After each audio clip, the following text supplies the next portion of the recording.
Lorsque la Banque centrale européenne a lancé la deuxième série de billets appelés Europe, beaucoup de citoyens ont eu du mal à les reconnaître au début. Les fausses coupures de la série précédente continuaient de circuler et étaient confondues avec les nouvelles. Alors, la Banque centrale européenne a lancé une vaste campagne d'éducation publique en montrant les éléments invisibles d'authenticité comme le filigrane, le fil de sécurité et le chiffre vert émeraude, sous le slogan « Touchez, regardez et inclinez ». Ce sceau invisible qui ne se révélait que sous la lumière ultraviolette ou au toucher d'un parfait parallèle. La vraie valeur ne se voit pas à l'œil nu.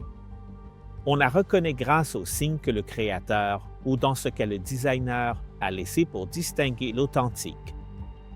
Cette histoire reflète quelque chose de bien plus profond. Comment distinguer le vrai du faux dans un monde rempli d'imitations spirituelles? Aujourd'hui, il y a des religions, des philosophies, des spiritualités à la carte. Toutes promettent la paix. Toutes assurent détenir la vérité. Mais quel est le signe qui confirme qu'il appartient vraiment à Dieu? La Bible parle de quelque chose de décisif.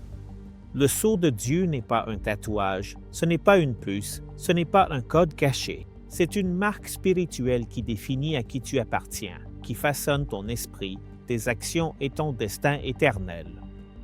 Et voici ce qui est frappant. Ce sceau n'est pas un détail secondaire.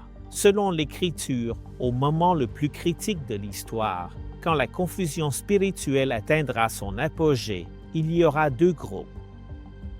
Rien que deux groupes, ceux qui reçoivent la marque de la bête et ceux qui portent le sceau du Dieu vivant. Dans l'Antiquité, le sceau n'était pas un simple ornement. C'était la signature officielle qui déclarait la propriété et l'authenticité. Quand un roi apposait son sceau sur un décret, personne ne pouvait l'annuler. Quand un objet était marqué d'un sceau royal, il était clair à qui il appartenait. La Bible utilise cette même image pour parler de la relation entre Dieu et son peuple. Dans Deutéronome, chapitre 6, versets 6 à 8, Dieu dit à Israël: « Ces paroles seront sur ton cœur. Tu les attacheras comme un signe sur ta main et elles seront comme des frontaux entre tes yeux. » Ce n'était pas un tatouage, c'était une façon de dire. La parole de Dieu doit gouverner ton esprit et guider tes actions. Dans Ézéchiel, chapitre 9, verset 4, au milieu de la corruption de Jérusalem, Dieu envoie marquer le front de ceux qui soupirent et crient à cause des injustices. Le sceau distinguait les fidèles à une époque d'apostasie. De la même façon, dans l'Apocalypse, chapitre 7, verset 3, les anges retiennent les vents du jugement jusqu'à ce que les serviteurs de Dieu soient scellés sur leur front. C'est-à-dire, avant que tout explose, Dieu protège les siens. Dans toutes ces scènes qu'on a vues, le sceau a le même sens. Identité, appartenance, protection. Ce n'est pas quelque chose d'externe, c'est une réalité spirituelle qui indique à qui tu appartiens et qui dirige ta vie. Ce langage biblique prend encore plus de sens aujourd'hui. Jamais auparavant on n'avait vécu dans un monde aussi rempli de sceaux qui se disputent ton esprit et ton cœur. Les marques commerciales ne vendent pas seulement des produits, elles vendent une identité. Le logo sur tes vêtements ou sur le cellulaire que tu utilises sont des signes d'appartenance à un style de vie. Les idéologies fonctionnent de la même façon. Elles te poussent à te définir comme étant de gauche ou de droite, OUU, progressiste ou conservateur, comme si ta valeur dépendait du fait de rentrer dans une étiquette. Les réseaux sociaux créent leurs propres sources invisibles, des algorithmes qui façonnent ce que tu vois, ce que tu penses et même ce que tu désires, au point de te transformer en produit de ce à quoi tu donnes ton attention. Dans ce contexte, parler du sceau de Dieu ne semble plus être quelque chose de lointain ou de mystique. Ça ressemble à un besoin urgent, parce qu'on porte tous des marques, même si on ne les reconnaît pas. La question, c'est quelle marque gouverne ta vie? La Bible est claire. À la fin, l'humanité ne sera pas divisée par nationalité, économie ou idéologie, mais par une seule ligne. Ceux qui acceptent la marque de la bête, c'est-à-dire les systèmes humains qui remplacent l'autorité de Dieu, et ceux qui reçoivent le sceau de Dieu. Une vie marquée par sa parole, son esprit et sa loyauté. Ce sceau n'est pas un symbole magique. Paul l'explique simplement. Vous avez été scellés du Saint-Esprit de la promesse. Éphésiens 1, 13. C'est-à-dire, c'est l'œuvre de Dieu dans ta vie, te rendre ancien au milieu d'un monde qui cherche à gagner ta loyauté. Dans une société où les identités sont fragiles et changeantes, le sceau de Dieu n'est ni temporaire ni négociable. Il ne dépend pas des circonstances, il ne s'efface pas avec le temps. C'est la certitude que ta vie a un propriétaire, et ce propriétaire, c'est le Créateur qui soutient l'univers. La Bible est claire. Le sceau n'est pas fabriqué par l'Église ni décidé par un leader humain. Celui qui scelle, c'est Dieu lui-même. Dans la deuxième lettre aux Corinthiens, chapitre 1, des versets 21 à 22, Paul dit « Celui qui nous a fermis, c'est Dieu, qui nous a aussi marqués de son sceau et nous a donné les arts de l'Esprit dans nos cœurs. » Dans Éphésiens, chapitre 4, le verset 30 le répète avec force. « N'attristez pas le Saint-Esprit de Dieu, par lequel vous avez été scellés pour le jour de la rédemption. » Alors, le sceau est l'œuvre du Saint-Esprit. Ce n'est pas un rituel externe ni une marque physique, mais bien l'action intérieure de Dieu dans la vie du croyant. Il témoigne que tu lui appartiens. Il te rend capable de rester fidèle et il te garde pour le jour final. L'Apocalypse reprend cette image à son apogée prophétique, surtout dans l'Apocalypse chapitre 7, des versets 2 à 3. Il décrit un ange avec le sceau du Dieu vivant qui ordonne d'arrêter les vents de destruction jusqu'à ce que les serviteurs de Dieu soient scellés sur leur front. Le front est le symbole de l'esprit, de la conscience, des décisions, c'est-à-dire de la loyauté volontaire envers Dieu. Dans l'Apocalypse 9, verset 4, les fléaux n'affectent pas ceux qui portent le sceau de Dieu.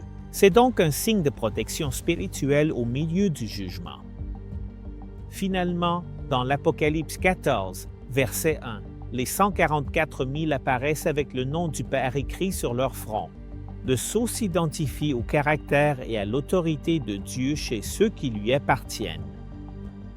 Le sceau n'est pas un porte-bonheur, c'est une identité visible dans la fidélité et dans l'adoration.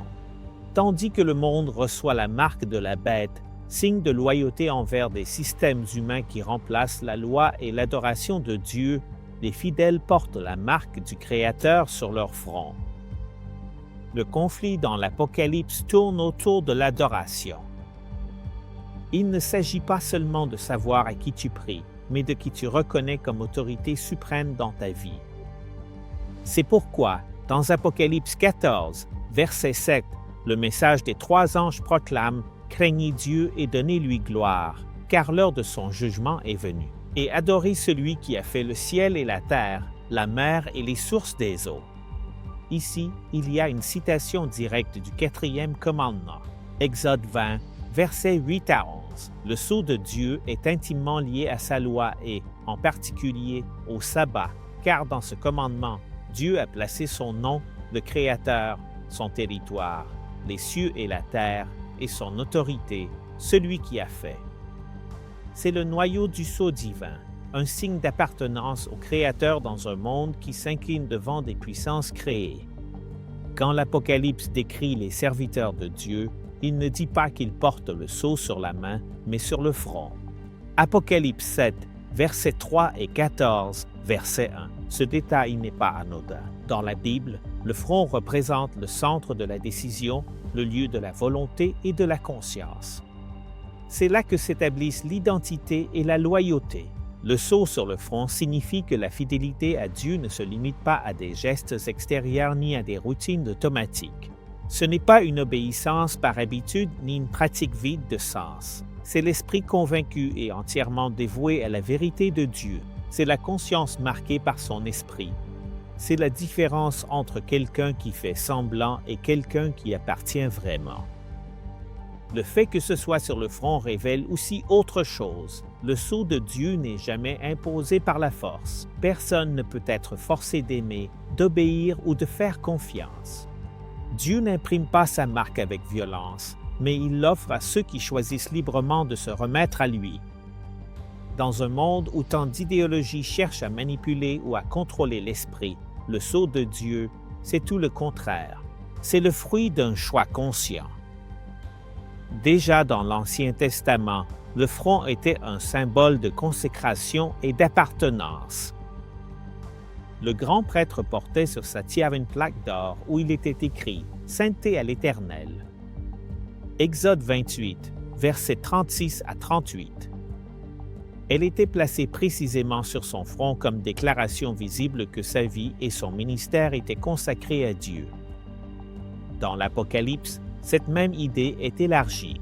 Ce n'est plus un prêtre isolé, mais tout un peuple qui porte le nom de Dieu sur son front. Cela signifie que le caractère du Père se reflète dans leur vie et que leur identité est liée à lui de façon intime. À une époque où l'esprit est devenu un champ de bataille, avec la publicité qui façonne nos désirs, les réseaux sociaux qui manipulent nos émotions et les idéologies qui cherchent à définir notre façon de penser, le sceau sur le front prend une force extraordinaire. Cela nous rappelle que ce qui est décisif, ce n'est pas ce que nous semblons faire de nos mains, mais ce qui gouverne réellement notre esprit. Le sceau sur le front est une invitation à vivre avec une loyauté qui vient de l'intérieur. C'est décider chaque jour que ta vie ne sera pas façonnée par l'algorithme, ni par les tendances ou les voies passagères, mais par la vérité éternelle de celui qui a dit « Je suis le chemin, la vérité et la vie ». Jean 14, 6. L'Apocalypse révèle que la grande bataille finale n'est ni militaire ni économique, mais spirituelle. Tout se résume à une seule question. Qui adoreras-tu? Le livre présente deux réalités opposées. Dieu marque les siens sur le front avec une expression d'amour, d'appartenance et de loyauté consciente. La bête impose sa marque non seulement sur le front, mais aussi sur la main. C'est un signe d'obéissance forcée, de conformisme ou de convenance. L'un est un sceau qui naît de la liberté. L'autre est une marque imposée par la pression. L'un vient d'en haut, l'autre de systèmes humains qui cherchent à prendre la place de Dieu. Dans l'Apocalypse chapitre 7, on entend la voix puissante « Ne faites pas de mal à la terre, ni à la mer, ni aux arbres, jusqu'à ce que nous ayons marqué du sceau sur leur front les serviteurs de notre Dieu. » Verset 3. Cela signifie qu'avant que le jugement ne tombe, Dieu protège les siens. Le sceau est l'acte divin de garantie. Ceux-ci m'appartiennent et personne ne les touchera sans ma permission. Et dans ce contexte, le sabbat s'élève comme le signe visible de ce sceau depuis la création. Dieu l'a établi comme un jour à part, béni et sanctifié. En Exode 31:13, il le déclare ouvertement, « Vous garderez mes sabbats, car c'est un signe entre moi et vous, de génération en génération, afin que vous sachiez que je suis l'Éternel qui vous sanctifie. » Le sabbat n'est ni un rite arbitraire, ni un caprice. C'est le rappel hebdomadaire de qui est notre Créateur et de qui nous sommes, des créatures appelées à se reposer en lui pendant que le monde s'épuise à chercher son identité dans des marques humaines. Le sceau de Dieu s'exprime dans un jour qui pointe vers l'origine et la destinée. Quand, dans l'Apocalypse chapitre 3, il est question de la marque de la bête, il s'agit d'une imposition. Il lui fut permis d'insuffler la vie à l'image de la bête, afin que l'image par les fasse tuer tous ceux qui ne l'adoraient pas. Le verset 15. Cette marque représente l'exaltation d'une autorité humaine au-dessus de la parole de Dieu, imposant une fausse adoration sous la menace de sanctions.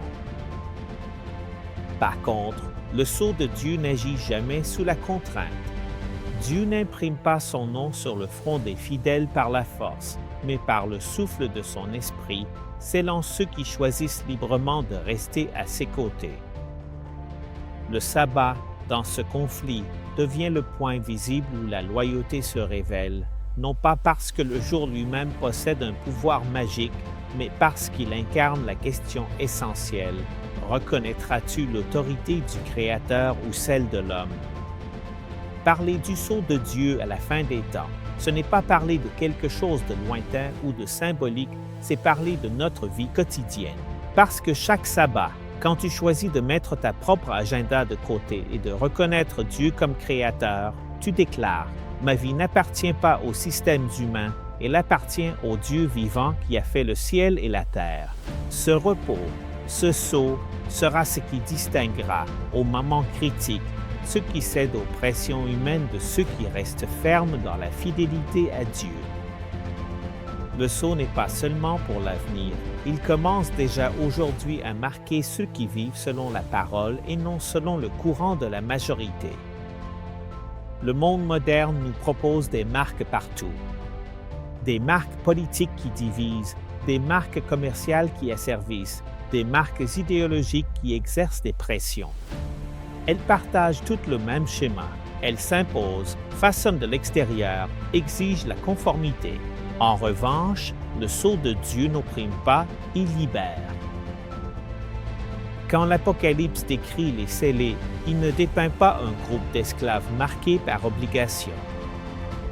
Il montre un peuple qui a choisi de reconnaître le Créateur comme son Seigneur.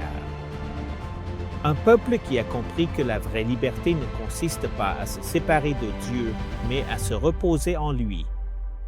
Le sabbat, comme signe de ce sceau, n'est pas une chaîne qui limite, mais un espace qui s'ouvre chaque semaine. Pendant que le monde tourne de plus en plus vite, Dieu dit: arrête-toi, souviens-toi de qui tu es et à qui tu appartiens.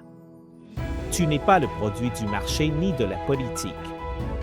Tu es mon fils, tu es ma fille, et je te marque comme étant à moi. Le sceau de Dieu est une promesse au milieu du chaos. Ne faites pas de mal avant que nous ayons marqué du sceau les serviteurs de notre Dieu. L'Apocalypse chapitre 7, verset 3, c'est la voix du ciel qui déclare que, même si les puissances humaines s'effondrent, même si le monde se fragmente, il y a un royaume qui demeure et un peuple qui est en sécurité dans les mains du Créateur. Et cette sécurité ne s'achète pas et ne se négocie pas. On la reçoit quand tu remets avis au Seigneur des cieux et de la terre. Là-bas, la marque n'est pas imposée, elle est acceptée. Ce n'est pas un signe d'esclavage. C'est la déclaration que tu es libre en Christ.